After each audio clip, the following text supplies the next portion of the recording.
Hyvät katsojat, tervetuloa jälleen Israel-asioiden äärelle. Jatkamme edelleen matkaraportteja Israelista ja tänään tuomme terveiset toukokuun lopulla pidetyltä Jerusalemin rukousaamiaiselta. Vuonna 2017 ensi kertaa järjestetystä rukousaamiaisesta on muotoutunut vuotuinen juutalaisten ja kristittyjen vaikuttajien kohtaaminen, joka tuo paikalle poliitikkoja, diplomaatteja, järjestöjohtajia, pastoreita ja median väkeä. Tänä vuonna Jerusalemiin saapui yli 400 osallistujaa noin 40 maasta.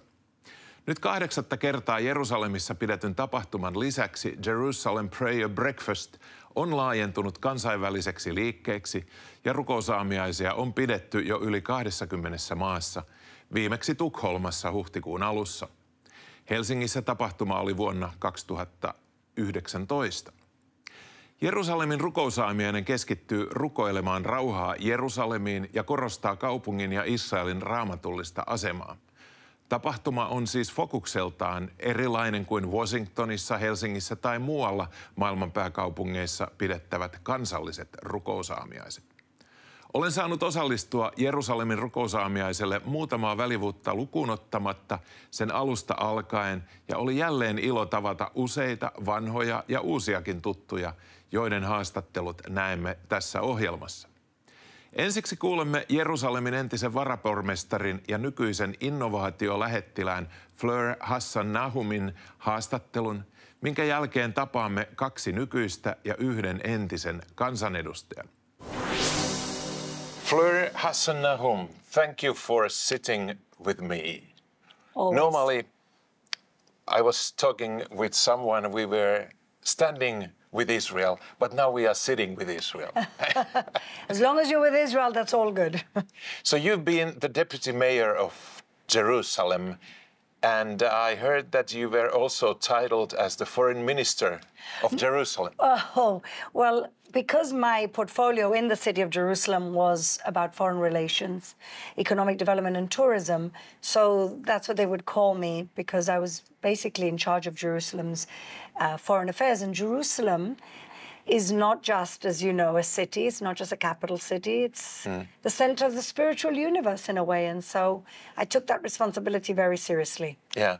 I remember we met a number of times, but we met late 2019 and we were planning to invite you to Finland. That's right. But suddenly, what happened? The world stopped COVID. That was one thing, but you signed the Abraham Accords. That's and right. you went to Arab Emirates and Morocco and other new places. That's right. And I was so excited about the Abraham Accords, but they ruined my intention to have you in. Well, I can always come back. Okay. And now you just concluded your term as That's the right. deputy mayor. And who are you now? Good question. I'm doing a lot of things, but mainly I'm representing Israel through the foreign ministry. I was appointed in September special envoy for trade and innovation, but then the war broke out, and I started from the day the war broke out, that very morning, to do Israel's media interviews, representing Israel, what was happening to us, fighting the media battle, the very biased media from around the world. And essentially, I've been doing a lot of that. I'm also now a senior fellow of a national security think tank, and I'm also the head of a small party in the World Zionist Organization, and I'm hoping to run for the Knesset when there are elections. All right. I've seen a number of your interviews and you've been fighting like a lioness of Jerusalem. Well, that's how we were raised here, to fight like lions. We don't have the luxury to sit back. Everybody's a soldier in a different way. My way is through public diplomacy and through diplomacy, and I'm trying to do it as best as I can to speak truth to people that are inherently biased against us, to people who may know or don't know that they're anti-Semitic, but they're anti-Semitic, and fighting that on a day-to-day basis. It's my privilege to be able to do it with the tools that God gave me. You know, I'm interviewing for Israel Studio. We started it in Finland in January, a weekly TV show focusing only on Israel. Amazing. And how's it going? It's going well. It's a new startup channel. Our viewership is not like mainstream media has, but you'll get we are there and we are spreading the truth about Israel. That's what we need, Risto. That's really the best thing that you can do as an ally and as a friend of Israel. Just spread the truth. There's a lot of lies, a lot of libels, a lot of blood libels. Because once a libel becomes dangerous to Jews around the world, that's what a blood libel is. Yeah. And that's what we're seeing, a resurgence of blood libels against Jews. Yeah. And when you repeat a lie, a million times, it's still a lie, but for some it sounds like a truth. Well, that's what Churchill said, that a lie can go around halfway around the world before the truth has its opportunity to get its pants on. Israel is a startup nation, but also a nation of innovation. Finland is a bit similar. We have a lot of innovations and startups. That's what we were talking about when I was going to come to Finland. Yeah. That's right. And now I'm talking about it again. And maybe we could find something. We have a lot of universities, startups, technologies, and it would be a perfect match. Well, now that my job is actually special envoy for innovation, maybe we can actually think about how we can do more collaborations between Finland and Israel. I think we share a few hostile enemies, and I think that we also share love for truth and liberty. It would be wonderful to have you in Finland, and our next interview will take place there. Näin siis Fleur Hassan-Nahoum. Tapasin israelilaisen kansanedustajan Ohud Talin ensi kertaa Tukholmassa huhtikuun alussa ja seuraavassa hänen tuntojaan juutalaisten ja kristittyjen välisestä yhteydestä. Ohud Tal, member of Knesset, member of the Israeli parliament. What brings you to the Jerusalem prayer breakfast? First of all, I'm a good friend of the Jerusalem Prayer Breakfast already for 2 years almost. I had a privilege of joining them in Houston, Texas last year and also in Australia. And I think it's extremely important. It's a gathering of Jews and Christians who are praying together for the peace of Jerusalem. I think that in our lifetime, one of the most important things is to join forces between people of faith, because we have to fight in the same battle. We are fighting for our rights to be who we are, because you know we are in a world which is full with radical liberalism and maybe even progressivism, which try to disconnect us from our identities, and we have to struggle to fight for our identity. In the West, in Europe, so many people and so many politicians are saying that you shouldn't mix religion and the politics. What do you think about connecting these two things? I think that one of the biggest problems we have in the world today is that there's people who are disconnected to their religious identity and they're practicing politics. Because when you have no fear of God in your heart, then you worship yourself. And when you worship yourself, you're not working for the people.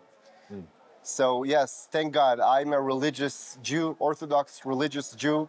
I believe in God. I have the fear of God in my heart. And I believe that if you really want to serve your people, that's the only right path to go. Right.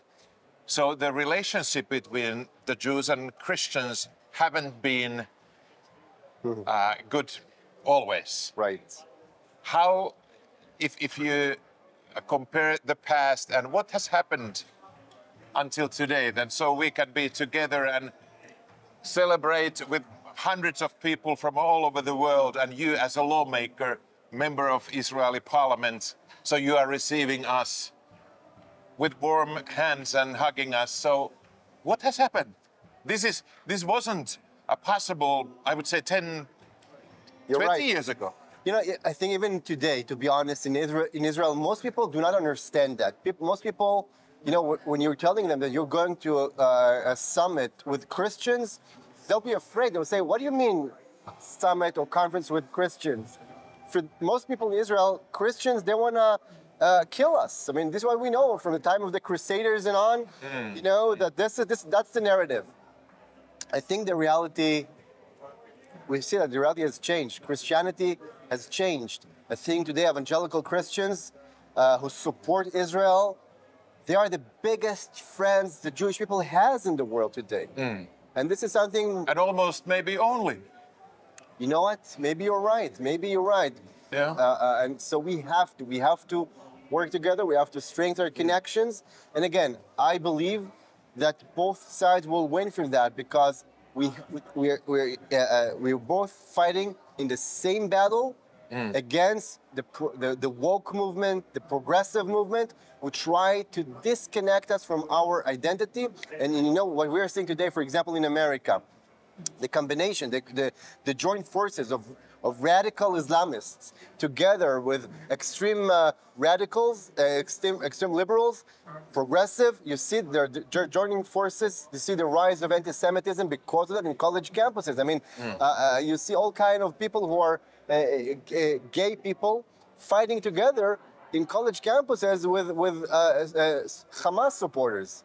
Which is crazy because you know that the first people to be killed, to be slaughtered by these Hamas supporters are these LGBTQ communities. So I mean, it's an absurd, it's ridiculous. We have to fight to protect family values, to protect religious values, to protect national values. This is who we are. We don't have to be ashamed of that. Right. Let's talk about the war. What's going on? What will happen now? The world has been against you. You shouldn't go to Rafah. You went there. What's next? First of all, we have to understand that that's going to be a long war. The war is going to be long because what Hamas did in Gaza is to build massive underground tunnels, which is 3 times the size of the underground subway in New York, in Manhattan. This is crazy. This is huge. It will take time to dismantle that. But we have an obligation. We have to make sure that Gaza will no longer be able to pose threat to Israel, that they will not be able to commit another massacre like we've seen on October 7th in Israel again. So we will do whatever is needed in order to eradicate Hamas completely, to bring back the hostages, and again, as I said, to make sure that they will not have the ability to threaten us anymore. How much of the international resistance against you that you shouldn't go to Rafah was related to the tunnels, dozens of tunnels you found out that were directed to Egypt? You know, I can tell you that only this week we found American ammunition in UNRWA building in Rafah that was brought there through Egypt. So you'll do the math and you'll tell me, why do you think there was such a pressure, international pressure not to go into Rafah? What were the nations or these people who were opposing us getting into Rafah, what were they so concerned about? Again, just a hint. American ammunition came through Egypt into an UNRWA building in Rafah. So you'll do the math. All right, member of Knesset, Ohud Tal, thank you for your time. Thank you for talking to Finnish Israel Studio, a weekly TV show in Finland. I'm honored. Thank you very much for having me. Thank you God very bless much. you. Thank you very much. Ruotsalainen kansanedustaja Alexander Christianson oli ainut pohjoismainen poliitikko, joka osallistui Jerusalemin rukousaamiaiselle. Katsotaan, mitä hän ajattelee Israelin tilanteesta ja Israelin ja Ruotsin välisistä suhteista. Tervetuloa tänne Jerusalemin Waldorf Astoria hotelliin, jossa jatkamme näitä Israelin raportteja. Ja tässä minulla on mielenkiintoinen vieras Ruotsista. Alexander Christianson. Yes. Member of the Swedish Parliament. What brings you to Jerusalem? Well, actually, there is a few things that brings me here. But first of all, it's a very critical time for Israel. as everyone knows. For me personally, it's important to stand up for what I believe is righteous. And I believe standing up for Israel in this time is righteous. So, and also my party, I'm a member of the Sweden Democrats in Sweden. For us, it's very important to take a stand in this conflict. And we always been on Israel's side when it comes to this conflict, because there is so many reasons, but you know, it's important to be here. And I think today we've been in Knesset to have a meeting, and I've been meeting with the president and some ministers, and it's been very appreciated that for Israel that we are coming as parliamentarians to show our support in this critical time. So it's important. Unfortunately, I haven't found any Finnish parliamentarians here, and you probably are the only one from Sweden. That's right. And your party is also part of the coalition in Sweden, and the new government or the existing government, its policy towards Israel is very different from the past government. What changed the wind? Well, to be honest, left from right, that's a game changer when it comes to most questions, I would say, in Sweden. And of course, the right parties, moderate party, the Christian Democrats and the Liberals, and of course the Sweden Democrats, we are all in favor of Israel at this time. And it's been a debate. I mean, when it comes to aid to through UNRWA to Palestine and all the corruption we've seen there, and it's been important to take a stand and to mark when something is bad and something is not right. And I will say that this government has done that, which I think is very good, and I think that's also very good for the country in general. So yeah, I'm happy. Just a few weeks back, we all watched and had our eyes on Malmö, Right. the Eurovision Song Contest, and the atmosphere there was, I would say, very hostile towards Israel. How did you see the situation out there? And I mean, come on, if you, I would say that it goes through most Europe countries now. We had a huge migration to Sweden from countries that are anti-Semitic in their foundation, sort of. And of course, that's going to have an effect, when the conflict blows up, like it did the 7th of October last year. In Malmö, there was convoys of cars, making sound, shooting up fire, fireworks, and celebrating what Hamas did to Israel. And that says something, So we have a huge problem, and me and my party always knew that this has been a problem that's been going on for very long. And as soon as you say those things, you are called a racist or a Islamophobe or something like that. But we all knew, and it's been under the surface for very long. And now it came up and showed its really ugly face. And you can see it today as well in the streets, in the squares, big demonstrations shouting out from the river to the sea, Palestine will be free. And they don't even know what it means, Right. So I understood that you are also the chair of the cultural committee. No, I'm the group leader for the Sweden Democrats in the cultural right. affairs. Okay. Yes. But that deals with anti-Semitism also. What's under your chairmanship? What's going on, and what would be the future in Sweden related to anti-Semitism? Yeah, in under my responsibility in the cultural affairs, we handle natural minorities, and the Jewish group is a natural minority in Sweden.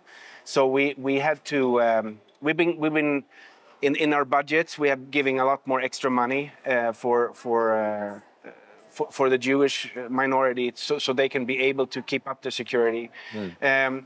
As what we're seeing right now is Jews that are not able to live in for instance, Malmö, and we see this spreading. So I talked to Jews, many Jews from different areas, and they say the same thing, like in the future, we're not going to be able to stay in Sweden if this continues. So this problem is real, and the threat is real. And if we don't wake up and start doing some real stuff about this, it's going to be bad. That's my prediction. I wish you and your party and Sweden all the best in fighting against anti-Semitism. And thank you for taking time and talking to Israel Studio. Thank you so much. Alex. Yes, thank you. Michele Bachmann on Jerusalemin rukousaamiaisen yksi perustajista ja sen toinen puheenjohtaja. Hän oli Yhdysvaltojen edustajanhuoneen jäsen vuoteen 2015 ja tavoitteli republikaanipuolueen presidenttiehdokkuutta 2012, mutta ei tullut valituksi. Nykyään hän toimii Regent-yliopiston dekaanina. Michele Bachmann, thank you for talking to Israel Studio for the Finnish viewers. Oh, thank you. I always love to talk to you. All right. Hey, as a top American politician, you ran for the candidates for president 2012. Yes. So it's an honor to have you here. But what brings you to Israel? You are co-chair for the Jerusalem Prayer Breakfast since 2017. Yes. What drives you? Well, I love Israel. I've always loved Israel. And I was asked to be the co-chair, and it was an incredible privilege and an honor to do that because it allowed me to be a part of something that wants to bless Israel and bless the Jewish people, not just here in Israel, but all over the world. And now when Israel is under attack, this is the time when nations need to show their true colors. Are they going to stand with God's word and bless Israel? Or are they going to curse Israel? And we're seeing nations take different tacks, but nations have an opportunity for blessing or cursing. And so they get to make the choice. So the Bible is your motivation? Yes, the Bible is my motivation. When you look at the U.S. politics today, what do you see? Well, it's been somewhat frenetic and chaotic, but I think we're seeing a huge shift right now. There is a shift toward more globalism, I would say. And today, the United States is more rejecting the idea of being governed by international bodies because they're seeing, for instance, the International Criminal Court. What an absolutely offensive move that they're making regarding Israel. Here you have Israel, innocent Israelis who are attacked by terrorists. And so the International Criminal Court wants to find Israel and its leaders before the court, or the International Court of Justice that wants to find it illegal for Israelis to be in the land. Nothing is more certain than the fact that Israel has the international right in law to this land. It's been for over 100 years. It was after the Ottoman Empire collapsed after World War I, and all the nations of the world at that time under the League of Nations agreed that the Jewish people have the right to the homeland. That agreement was incorporated into the UN. That stood for over 100 years. There's no other nation that has a right to the land. And so it's false to say that Israel is an occupier, in other words, illegally on the land, because really the issue that we're seeing today isn't about legal occupation of the land. It's about the hatred of the Jewish people. You don't kill people, slaughter people, rape people, put a baby in an oven. Who does that? You have to have a maligned heart to do something like that. So this is about a hatred of a people that's demonically inspired. And that has to end. I mean, that's monstrous to have that kind of thinking. That kind of thinking has to end. Right. Help us understand the U.S. politics. Okay, I'm sorry. One day in the morning you see President Biden speaking for Israel, and a few hours later, so he seems to reject and seems to criticize the whatever Israel is doing, and what's behind? Well, I think it's being a politician. I think it's trying to have it both ways, because President Biden wants to be seen as pro-Israel, but behind the scenes in our U.S. State Department, is he pro-Israel? I think he thinks he is in his mind, but look at the decisions that have come out. You know, the day after Israel was attacked, our Secretary of State tweeted that Israel needed to not fight. They needed to not defend themselves. Are you kidding? Yeah. They just experienced a genocide. What? They're supposed to wait around for another October 7th, especially after the leaders of Hamas have said, we want more October 7th. We want more. In other words, we want to keep killing Jews until they're all gone. It is bizarre. America has never been as anti-Israel as we are under Joe Biden. And it has to do with the fact that we've had a lot of Muslim immigration into the United States. And the Muslim immigration, they aren't pro-Israel. They hate Israel. A lot of them hate Israel. And so that comes out in their politics. And Joe Biden wants their vote. So he doesn't think he'll lose the Jewish vote. He's really going after the Muslim vote. But it's interesting, right now, the Muslims have made a decision in the United States, not all, but a good number of them. And they've decided, we're going to punish Joe Biden. We're going to punish the Democrat Party. We're not going to vote for them. Good for them. And what they're saying is that they're going to take over the Democrat Party. The Muslims in the United States intend to make the Democrat Party a Muslim party, a pro-Hamas party. And if you look at Democrat politicians in the United States, a lot of them have thrown their lot in with the pro-Hamas party. This is dangerous because they're throwing their lot in with terrorists. Hamas is a franchise of the Muslim Brotherhood. The Muslim Brotherhood is a terrorist organization. So for the Democrat Party to be supporting Hamas is something we have never seen before in the United States. That's why a lot of people are waking up. Jewish people are waking up in the United States, but a lot of people are saying, wait a minute, why are we for Iran? Iran is the chief state sponsor of terrorism in the world. They have had that distinction since 1979. Why would the Biden administration try to help Iran get a nuclear weapon? And why would they try to help them win? Between President Biden and President Obama, they've given Iran over $200 billion to build their nuclear weapons program. And Iran is the only nation who, once they get a nuclear weapon, they'll use it. They'll use it because their goal is to kill every Jew that they possibly can. Because they hate Jews, they want to annihilate the Jewish state. So what would be your message to the Christians in Finland and in Europe? I would say hello to them, and we are friends. We have a common cause. Our common cause is to love the Lord our God with all of our heart and to seek to know him and make him known. We want to glorify God in all of our ways. So it doesn't matter where you are on the planet, if you're in America or if you're in Africa or if you're in Europe. That is our goal. We are one person together. We are united, and we're united in our faith. And our faith is based on peace. That's what we're doing in Jerusalem right now. We're gathering together for the purpose of prayer, to pray for the peace of Jerusalem. Because when there's peace in Jerusalem, there's peace that goes across the world. That's what we're praying for. Thank you so much. Thank you. Tässä tämänkertainen Israel-studio. Palaamme jälleen Israelin matkan terveisiin viikon päästä torstaina. Mutta jos et tullut katsoneeksi viime viikon Israel-studioa, jossa haastattelin erään Hamasin ottaman panttivangin isää, katso ihmeessä tuo haastattelu. Ymmärrät sen myötä paljon paremmin sitä tilannetta, mikä Israelissa, mikä juutalaisen kansan keskuudessa on. Löydät tuon ja monet muutkin ohjelmat osoitteesta israelstudio.fi. Kiitos seurasta ja palataan asiaan jälleen ensi torstaina kello 20. Hei hei!